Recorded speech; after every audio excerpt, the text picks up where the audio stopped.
여러분의 힘찬 박수와 함께 모시겠습니다. Allow me to introduce our esteemed keynote speaker for today's summit. Please welcome him with a big round of applause once again. 여러분, 다시 한번 큰 박수로 환영해 주십시오. Good afternoon. Thank you so much for the invitation, Madam Chairperson. It's truly an honor to be here and to follow distinguished speakers before. I'm going to talk about decarbonizing construction, and I'm going to start with a story. It's a meeting in 1978 between two rather famous architects, Norman Foster and Buckminster Fuller.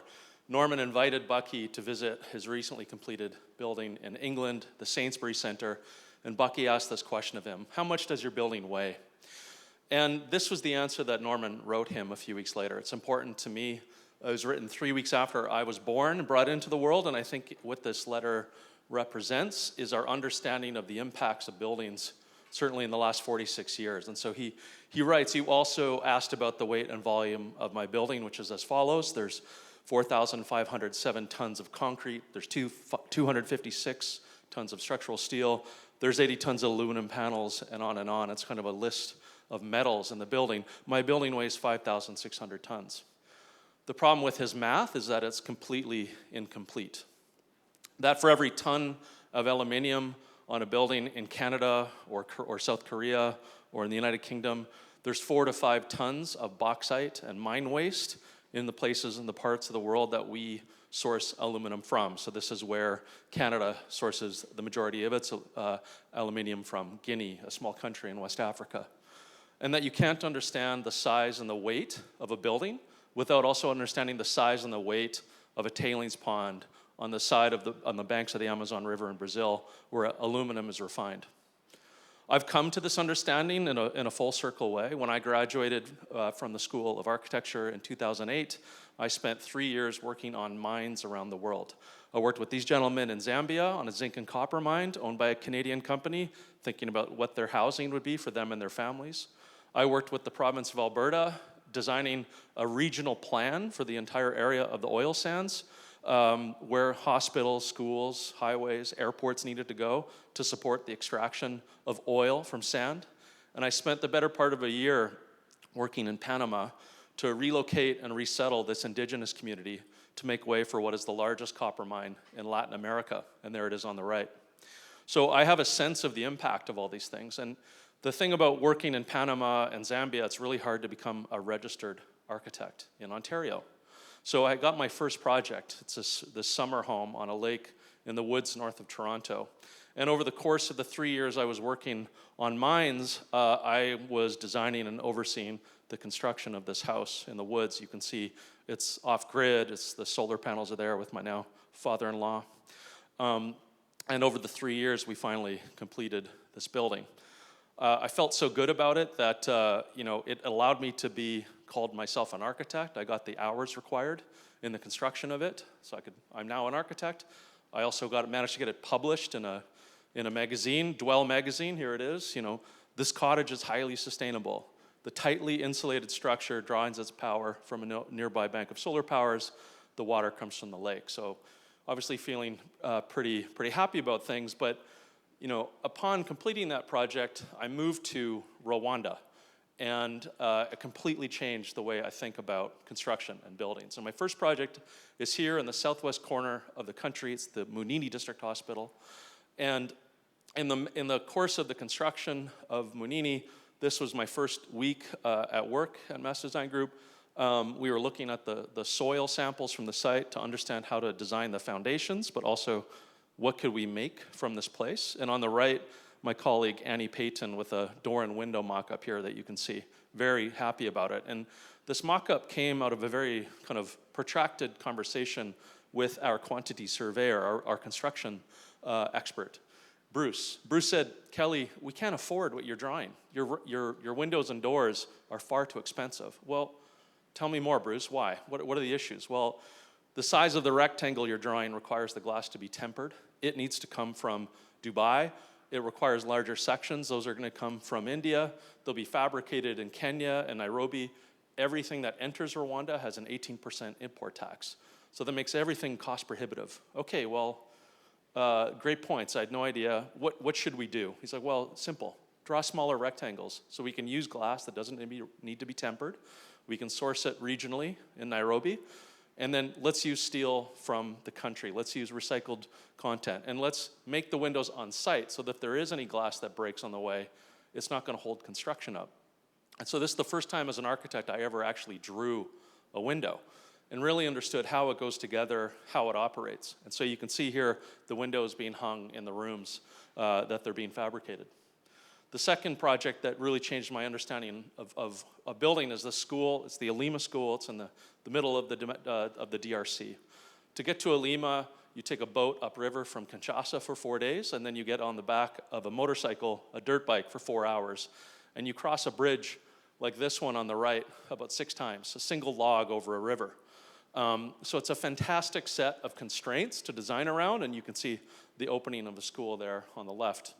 Now, we knew where the weight of our building came from because given these constraints, you have to really think about how to make a building in that place. So here it is. 99% of the weight sourced within 10 kilometers, and the only things that were brought in were the odd bag of cement, fasteners, and tools. We worked with the local community. What do you build with? What is regionally abundant? What are the materials immediately around us? And so here, working with soils from a termite mound to make the walls out of sun-dried bricks, and working with Arup engineers, we found a species of wood. We brought back samples of all the woods that we could find, and we found a species that was a lot like cedar, which is something you can make into roof shingles, and it'll stand the test of time outdoors. And so you can see here the roof made out of these shingles, and that in the foreground evidence that they're already beginning to maintain the roof. If we just give them a steel sheet, it would rust out in 10 years and then be without a roof. It'd be really hard to replace. Now, at Mass, we'd always really interested in the social impact of construction. Buildings are enormous investments for any individual or institution. It's single-handedly almost your largest capital cost that you can incur is the making of a building. So where that money goes as an architect, as an engineer, is an enormous responsibility on how to direct that money. So here you could see 83% of this project went into the direct labor of that economy. And for me, though, this was the first time I'd ever heard 2 words. It was not part of my education. Embodied carbon. What are the emissions associated with the making of the building itself? Not part of my education, and this was an eye-opening moment for me. So our building was 1/28th that of a global average school. 1/28th. Never mind the school I went to back in Canada. That would be much higher. So I was like, what have I been doing all this time? What are the impacts of my decisions up till now? So I went back to this cottage that I designed that had not considered embodied carbon, was only thinking about operational carbon. It's completely off-grid, that's great, but at what cost? And so revisiting the drawings, like in the course of an afternoon, I taught myself how to do a life cycle assessment. Went back and looked at the volumes of the building and pulled it apart and discovered that this single-family house in the woods of Canada is the equivalent of 92 tons of CO2, or the equivalent of me driving a car for 92 years. In 1 year, that's what I've done. So my entire life driving a car, if I lived to 92, offset by this project. Not offset, doubled by this project. But importantly, I thought I was doing a wood building. So only 10% is associated with all the wood in its construction. I found out it's not a wood building, it's a foundation with a wood building on top of it. That 65% of my building's foundation emissions were in the design of a foundation. A crawl space, no one occupies it, it's concrete wrapped in insulation. This is the kind of standard method of construction, or so I thought. And that over half of my building, as emissions, are due to 2 materials made out of oil. XPS insulation and asphalt shingles, 2 materials ubiquitous in Canadian construction. The other way to look at my cottage, like Munini, is where did it all come from? As you can see, I'm a Canadian architect, I'm a global consumer. A lot of the lighting and fixtures were coming from this part of the world, Southeast Asia. The floors were sourced from Europe, and I was really interested in the windows of my cottage. Where did they come from? I'd sourced them from a company in my home province of Manitoba. And so I asked them, John, can you tell me where my windows came from? Do you have the data? So he went to his suppliers and he came back, and this is what he told me. He's like, well, your tempered glass, well, it was floated in Missouri. It was then tempered in Collingwood, Ontario, and then it was shipped back to Steinbach, Manitoba, ultimately then to go right past Collingwood to your job site. The wood came from either British Columbia or Oregon. Other components came from Asia. The hardware came from Germany. And so this is one item in my cottage of hundreds. And so you begin to think about what the geography of construction is. And so I see my cottage completely differently now. I see it, more well-informed as an architect, and I see it as a father of 2 young children. I see it for the world I entered in 1978 when Norman wrote that letter to Bucky, compared to the world that my children are entering now and how different it is. And I think with the Paris Agreement, of which you're a signatory, there's getting to net zero by 2050. When I started this discussion 4 years ago, I was less interested in that, getting to zero. How do we half what we're doing in the decade we are in? How do we half emissions by 2030, which is necessary to get to zero, but also in my mind holds all the clues to how we're gonna get there. And so the first question you need to ask is half of what? If you want to reduce the emissions of the construction sector, what does that mean? So this is global emissions, as we just heard from Madam Chairperson. The city of Seoul is 70% from construction sector, from the built environment. So this is global emissions. And of that, roughly 28% are the operations of a building, the heating, the cooling, the lighting. We understand that. That's been my entire education. What I was not taught was about that red wedge, is that 11% per annum is from construction. And that's every year, and then that part gets pushed into the other wedge. And it's this red wedge that I think deserves a lot of attention, because it's the emissions that are happening right now, and it's the emissions that we control as designers and architects. So I've been asking this basic question at the University of Toronto for the last 4 years. How do we have the embodied carbon of construction? To do this, I enlist the help of 10 graduate students and architects across the city of Toronto. In the first year, we asked, well, let's look at the building type that is most prevalent. Let's look at housing, multi-unit residential. Toronto's North America's fastest growing city. And you can see these are buildings that were built either in construction or built in the last 5 years to say, what are we doing right now and how do we improve upon it? We found some things that were unexpected.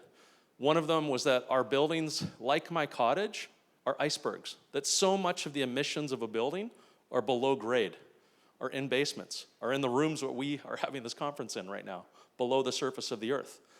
And it's happening through urban design and planning policy, because cities like Toronto, they limit height, but they require parking, and therefore parking goes underground. So there's a lot of policy decisions that are happening that are driving emissions in ways that have not been thought through from an emissions perspective. The second year, we looked at mass timber.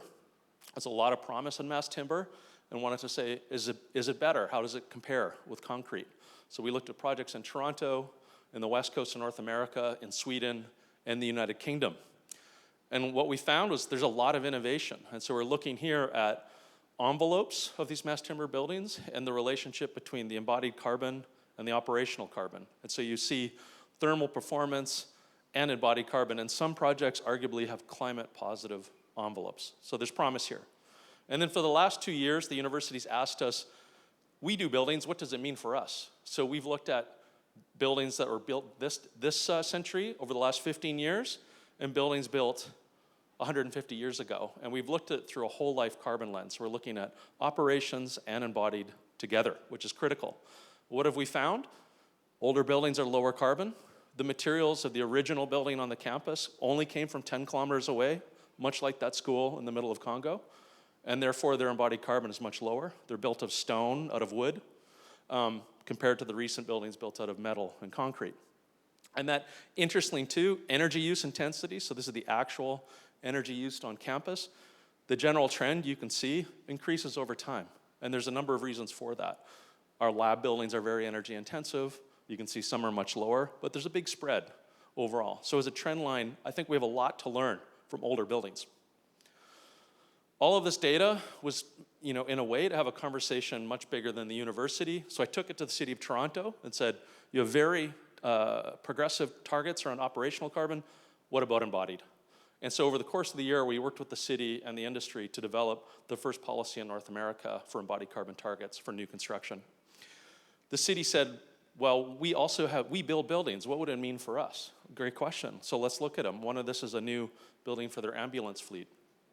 And we did, in the course of a week, a life cycle assessment, an LCA, and we found this, that, again, kind of like my cottage, the source of emissions was the XPS insulation underneath the slab of the building, the paints and coatings on the floor, some of the concrete, and we came back and we suggested, here are 6 things you can do at the end of the design. We won't change any dimensions, just 6 material changes here that could reduce 800 tons of emissions. They went away, they came back, said, we'll do them all. 0 impact on budget or schedule. We'll do them. Simple specification swaps. So there's a lot of things that were immediately out there. And this, at the moment for the city, was also like, oh, this policy makes sense, right? And so it got adopted last spring. Again, like I mentioned, the first city in North America. And on the back of that, I started a company with 2 fellow students, former students, called HALF, to work with cities and policymakers and architects to train them how to incorporate this into policy and design. So we've been working over the last 2 years, you can see, with architects, with engineers, and with government at various scales. And the basic question, again, is how do we have emissions this decade and then half them again and get to 0 by 2050? So our theory of change is simple, is that we provide life cycle assessment to find reductions, and we're critically looking at the balance between embodied and operational carbon. We need to see both of them to make informed decisions. So working with architects here through buildings, introducing this methodology to them and training them to do it for themselves. Secondly, we work with policymakers in industry, and we collaborate, educate, and speak. One of the reasons I'm here today. So we're currently working with the City of Toronto's urban design community. There's a lot in urban design and planning policy that drives embodied carbon. So we looked at these 3 documents, and the findings are out there now. One of them is that Toronto has a lot of angular planes and restrictions that were designed around getting daylight onto sidewalks. But the buildings that you'll see, these kind of ziggurats or wedding cakes, they're really carbon intensive. And if you could simplify the building form, you'd reduce emissions significantly. You'd also reduce the cost of construction. The lower carbon building is less expensive. We're working with the federal government of Canada. They now have requirements for all federal construction to incorporate life cycle assessment and embodied carbon accounting. So we have a guide here for their procurement teams on how to put this into federal procurement and policy. And finally, we provide deconstruction, reuse, circularity strategy, and I think importantly, I'm going to finish today on bio-based materials. And bio-based are the materials that grow. So wood is obvious, but everything else that grows around us. These are the materials historically we had built out of. We've recently completed a cost and carbon study of commercial buildings in Canada, a concrete building, a steel, a wood, and a hybrid wood building in 3 different cities across the country. What's the cost and carbon of these? And so this is what we found, is that generally now in Canada, and specifically in Toronto, you can build a mass timber 12-story building at the same cost as the concrete building. And this is because the interest rates are high, and the wood building takes 5 months less time to build. And it's also, per Mr. Mayor's comment, it's a lot more quiet. The construction site of a wood project is silent compared to the concrete equivalent. So there's other costs in here that aren't even accounted for, but currently this is incredibly promising. Last fall, I organized a symposium in Boston looking at other bio-based materials. How do we get them back into our supply chains? Working with producers of compressed straw panels like this on the left. It's, as you can see, this is a structurally insulated panel, completely grown and made in New Hampshire. And it's my colleague from the Parsons School. This is John Sarah Root, the head of the Healthy Materials Lab, really thinking about how do we innovate and reintroduce this family of materials in our buildings. And so I think this is where we are right now. For the last 45 years, we've been buildings that look and operate and think like the one on the left, the Sainsbury Centre, and we need to be thinking about this now. This is the building built 1 kilometer away from that one in the UK, completely built of bio-based materials. And in Korea, what does this mean? There's a building on the left just completed in San Francisco, California by my friend Michael Green and Michael Green Architects. built out of wood, the largest mass timber office building in that part of the world. And here's a building that got built this year in Korea that I saw yesterday. And I can't help but think there's a lot in the construction and the materials historically of this country that you can learn from and draw from and begin to innovate with it again. Thank you very much. Wow, perfect time managing. Thank you very much for your great informative keynote speech. 네, 우리 켈리 알바레스도랑 공동 창립자님의 keynote 세션을 함께 하셨는데요. 궁금한 사항 있으실 것 같습니다. Yeah, we'd like to open the floor for a Q&A session. 네, 궁금한 사항 있으시면 저희 동시 통역을 제공해 드릴 예정이니까요. 국내 많은 참석자 분들께서도 기탄 없이 궁금하신 사항 혹은 제언 주시면 좋겠습니다. 네, 우리 켈리 알바레스도랑 공동 창립자님께서 건설 부문 에너지 접근 솔루션에 대한 다양한 인사이트를 공유해 주셨는데요. 네, 상세한 내용을 공유해 주신 만큼 잠깐 고민하실 시간이 좀 필요하신 것 같은데요. 3초 정도만 조금 더 생각할 시간을 드려보고요. 네, 질문이 없으실 경우에는 스킵하도록 하겠습니다. 하나, 둘, 네. 우리 라스트 모먼트, 네, 우리 손을 들어주셨는데 잠시 일어나셔서요 성함과 직함 함께 전해주시면 좋겠습니다. 예, 안녕하세요. 저는 오늘 주최한 이투데이의 서지희 기자라고 합니다. 먼저 좀 너무 발표 너무 감사드립니다. 제가 강연을 들으면서 궁금한 점은 서울에 같은 경우 건물 밀집도가 굉장히 높은 도시입니다. 그럼 이런 녹색 건축을 지을 때 토론토시에서 지역 안배, 건물 밀집도를 고려한 지역 안배 이런 부분은 어떻게 상의하시는지 좀 궁금해서 말씀 여쭙습니다. 감사합니다.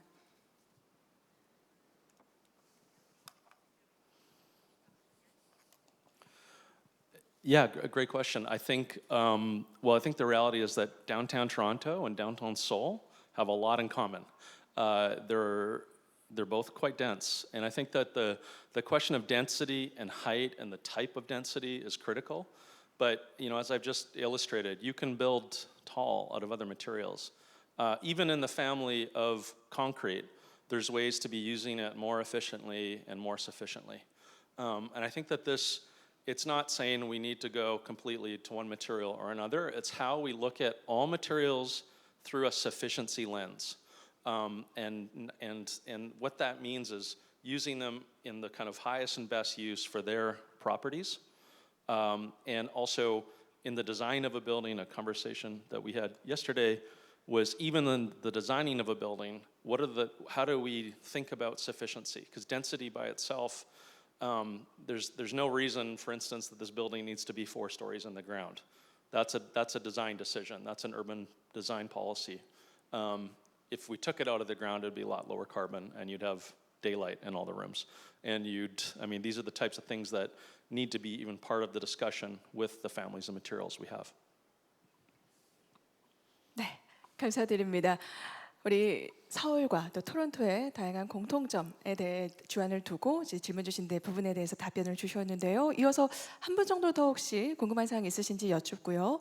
네, 3초 정도 역시 동일하게 드리겠습니다. 하나, 둘, 질문 주시겠습니다. 네, 우리 신사분께서는요 잠시 일어나셔서 질문 주시겠습니까? 감사합니다. 성함과 소속 먼저 말씀 주십시오. 예, 저는 한국 시니어 과학기술인협회 간사로 있는 오성남입니다. 지난번에 제가 캐나다 밴쿠버 유니버시티 오브 콜ум비아를 방문했을 때 한 교수님이 목재를 이용한 그런 탄소 중립에 대한 것을 많은 연구를 하는 거 봤습니다.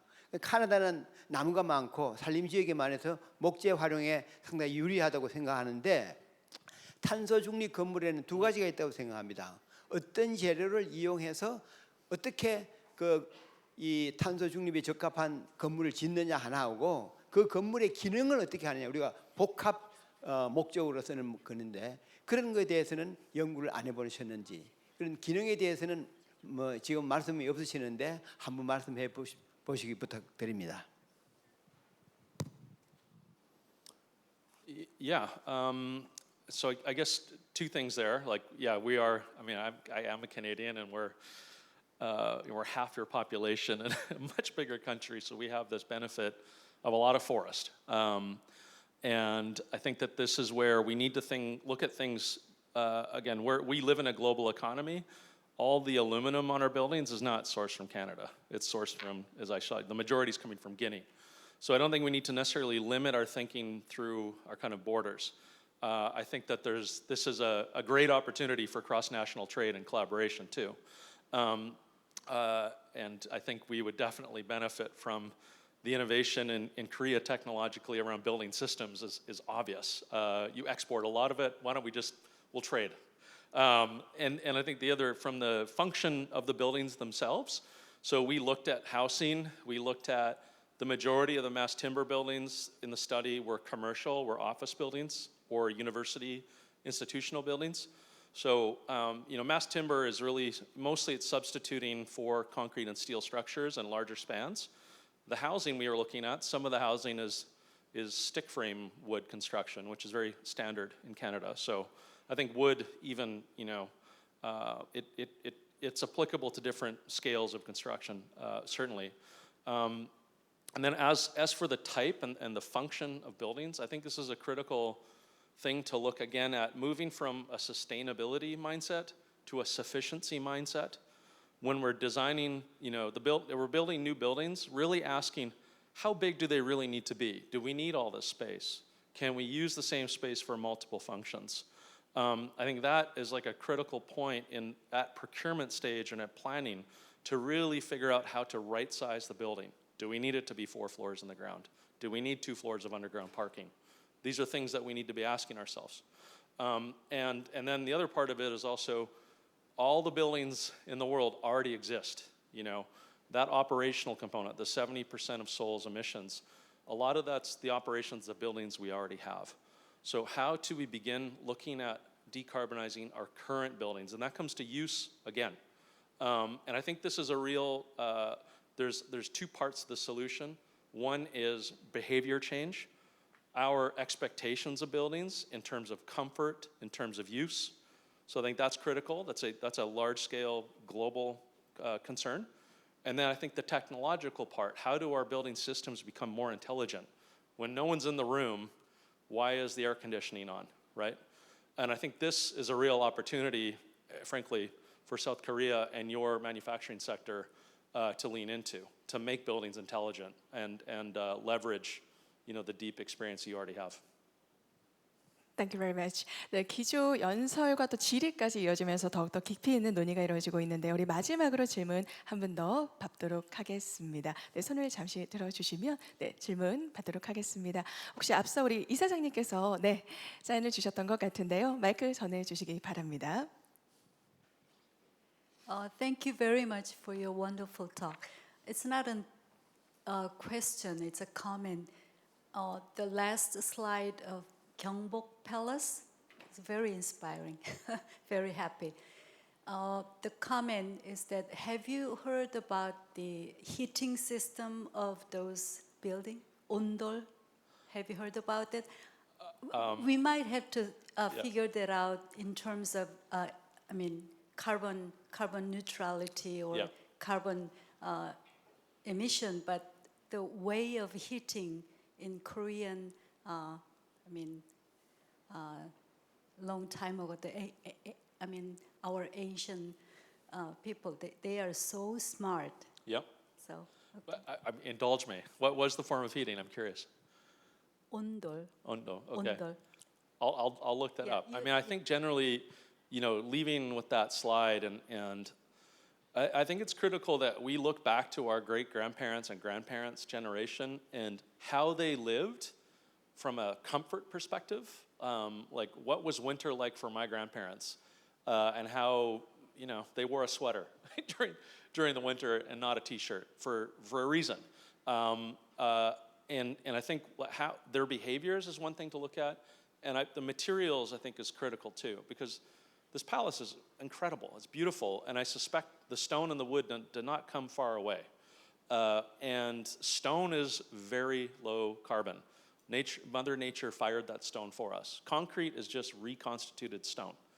And what's really exciting for me in those 2 families, in stone, in wood, in traditional materials, is the question is how do we bring traditional materials and innovate with them? How do we bring new technology and new thinking to that family of materials? That is what I think the future of construction ultimately is going to be. Thank you. Thank you. 네, please remember the Ondol system, the I will. Korean architect. Yeah. 네, 여러분 다시 한번 우리 공동 창립자님 켈리 알프레시도라님께 큰 박수 부탁드리겠습니다. 힘찬 박수로 감사를 전해 주십시오.